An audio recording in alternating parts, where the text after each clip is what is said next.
Warahmatullahi wabarakatuh. Sampurasun.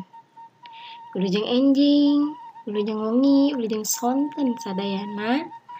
Patepang deui sareng simkuring Neni Nur Alia dina pangajaran bahasa Sunda.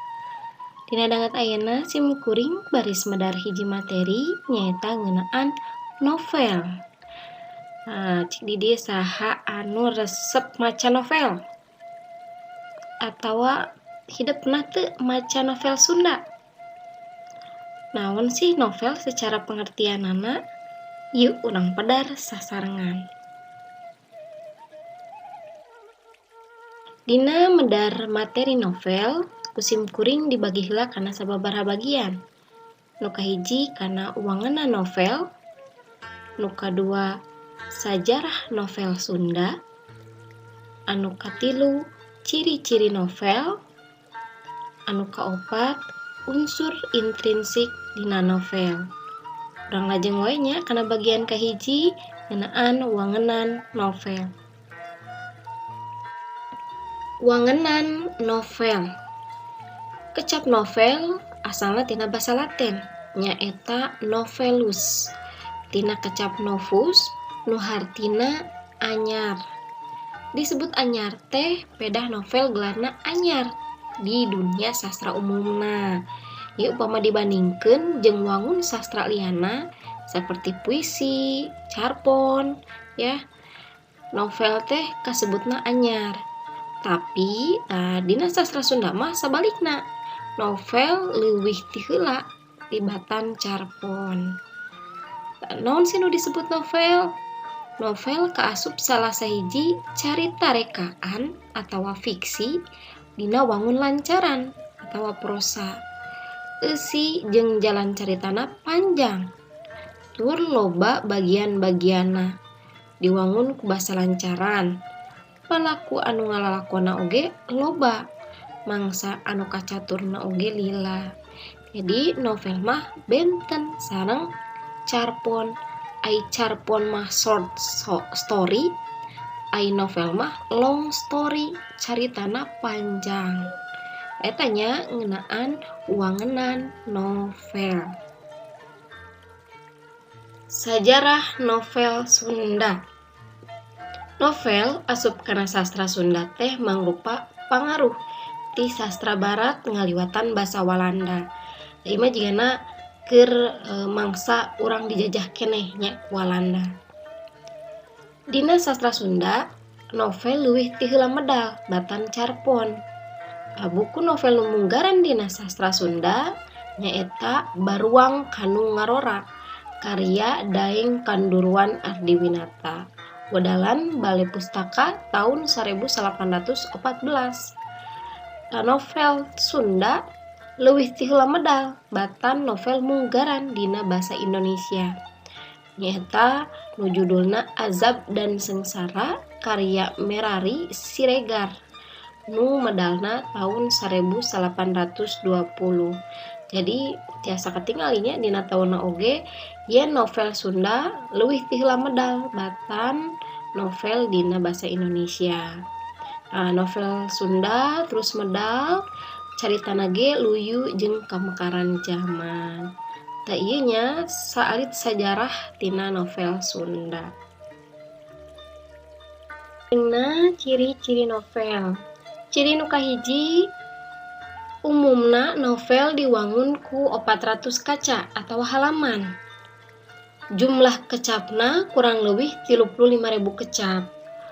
Matak upama dibaca nepi ka tamat moal cukup setengah jam. Terus nu kadua, novel kaasup wangun prosa fiksi anu panjang. Jauh leuwih panjang batan carpon. Ya, ku sabab panjang, tokohna loba, sarta kajadian nu dicaritakeunana bisa ngarancabang atawa kompleks. Jadi pasoalana leuwih seueur tibatan carpon. Ciri nu salajengna, jejer jeung eusina nyaritakeun kahirupan sapopoe. Sakapeung jalan carita novel teh dicandak dina kajadian anu leres kajantenan atau nya-nya kajadian di kahirupan sapopoe urang. Ta ieu nu kaasup kana ciri-ciri novel. Salajengna aya unsur intrinsik. Naon wae sih nu kalebet kana unsur intrinsik? Kahiji aya jejer atawa tema. Jadi tema nyaeta ide pokok hiji carita nu diyakini nya jeung dijadikeun sumber carita. Nah, tadinya tema dina novel mah rata-rata nyandak tina kahirupan sapopoe. Terus nu kadua aya palaku jeung watekna. Jadi palaku teh nyata jalma-jalma nu dicaritakeun dina carita. Jeung loba nyandak peran dina eta carita. Kaasup nyambung kana watekna. Jadi unggal tokoh nu aya dina novel pasti miboga watek anu beda-beda. Nya dumasar kana palakuna bisa dibagi karena sababaraha palaku. Anu disebut protagonis nyata palaku utama. Ini nu boga lalakon. Anu kadua aya antagonis, tokoh penentang atawa lawan tokoh utama. Nu katilu aya tritagonis, nyata panengah nya di antara tokoh utama jeung tokoh lawan. Terus nu katilu unsur nu katilu nyata latar atawa setting. Latar di dieu nyata tempat, waktu, suasana. Ieu nu aya dina eta carita teh kajadianana teh di mana? Iraha kajadianana? Kaasup suasana dina eta kajadian teh kumaha. Terus unsur nu kaopat nyaeta galur.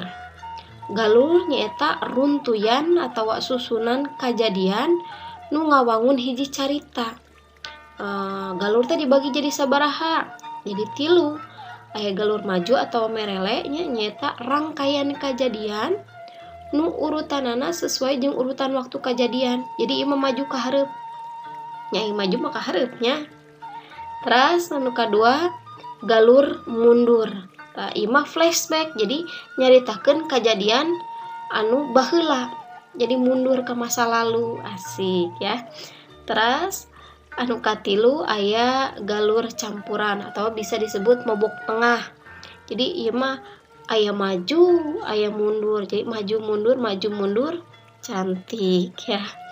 Terus unsur anu kalima puseur sawangan. Puseur sawangan nyaeta tilikan carita bisa ngagunakeun gaya jalma kahiji, biasana ngagunakeun kecap kuring. Aya nu ngagunakeun jalma kadua, biasana make palaku manehna. Ya, jadi kecap manehna. Atawa pangarang saukur nyaritakeun palaku-palaku carita. Atawa sok disebut oge gaya ngadalang. Jadi anu nyaritakeun teh teu aya dina eta carita. Unsur anu pamungkas nyaeta amanat. Amanat nyaeta pesan atawa nasehat nu rek ditepikeun ti pangarang lewat carita. Ya, cara nyandak amanat oge ieu benten-benten kumaha sudut pandang si pamaca. Ieu nu kalebet kana unsur intrinsik. Di dieu aya sawatara novel-novel Sunda. Anu kahiji aya Baruang Kanu Ngarora, ieu karya Deka Ardiwinata. Terus aya Carios Agan Permas, nya ieu karya Juhana. Terus aya Rasiah nya nu goreng patut. Ieu terus aya oge Lain Eta, aya Mantri Jero, aya Laleur Bodas. Seueur kenehnya novel-novel nu kalebet kana novel Sunda aya Urang Desa ngawadalkeun nyawa nya. Terus aya oge Numbuk di Sue nya eta karya Moh Amri. Tah ieu nya sawatara novel-novel Sunda. Rupina mung sakitu anu tiasa kusim kuring didugikeun dina mendar materi novel. Hapunten saupama seueur kekecapan anu kirang merenah tur kirang ngeuteup seureuna. Wabillahi taufik wal hidayah. Wassalamualaikum warahmatullahi wabarakatuh. Sampurasun.